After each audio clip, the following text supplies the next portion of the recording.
या देवी सर्वभूतेषु शक्तिरूपेण संस्थिता नमस्तस्यै नमस्तस्यै नमस्तस्यै नमो नमः।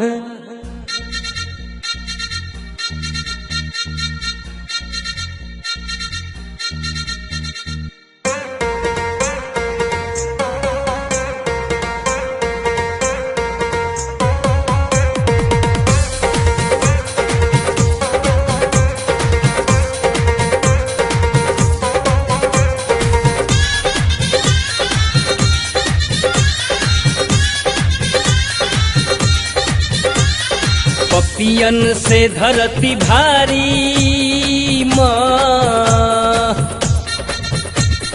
पपियन से धरती भारी भइल जाता महतारी।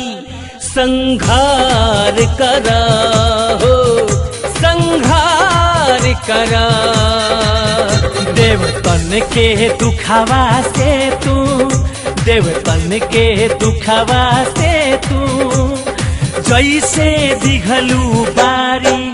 संघार कर माँ संघार कर। जय माता दी जय माता दी जय माता दी जय माता दी जय माता दी जय माता दी जय माता दी जय माता दी जय माता दी जय माता दी जय माता दी जय माता दी।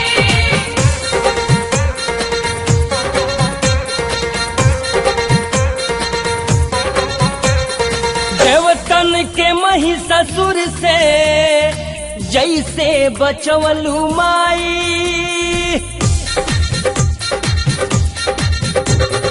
देवतन के महिषासुर से जैसे बचवलू माई।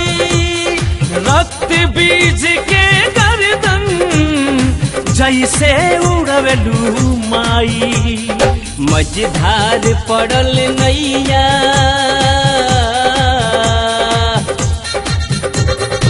मझधार पड़ल नैया दोसर के पार उतारी। संघार करा संघार करा। पपियन से धरती भारी भइल जाता महतारी।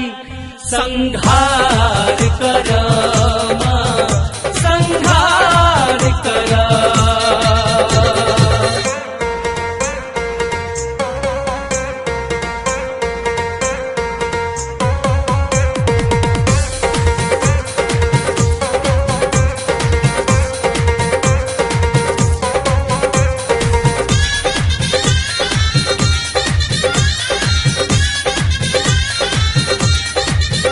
मधु के टभ शुंभ निशुंभ के मरलू तू जैसे माई।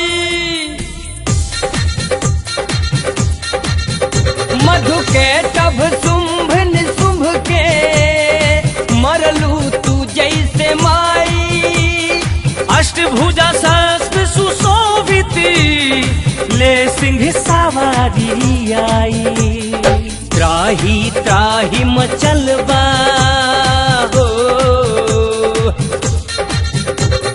त्राही त्राही मचलबा तब आए शरण तिहारी। संघार करा हो संघार करा। देवतन के दुखावा से तू जैसे दिघलू बारी। संघार करा हो संघार करा। जय माता दी जय माता दी जय माता दी जय माता दी जय माता दी जय माता दी जय माता दी जय माता दी जय माता दी जय माता दी जय माता दी जय माता दी।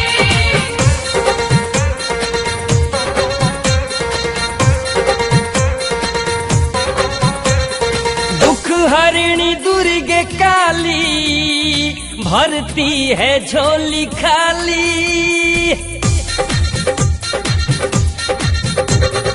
दुख हरिणी दुर्गे काली भरती है झोली खाली। तेरे दर से माना कोई फिर के गया सवाली। पूजे चरण सब तेरा माँ, हाँ पूजे चरण सब तेरा। दुनिया के नर नारी संघार करा हो, संघार करा। पपियन से धरती भारी भइल जाता महतारी। संहार करा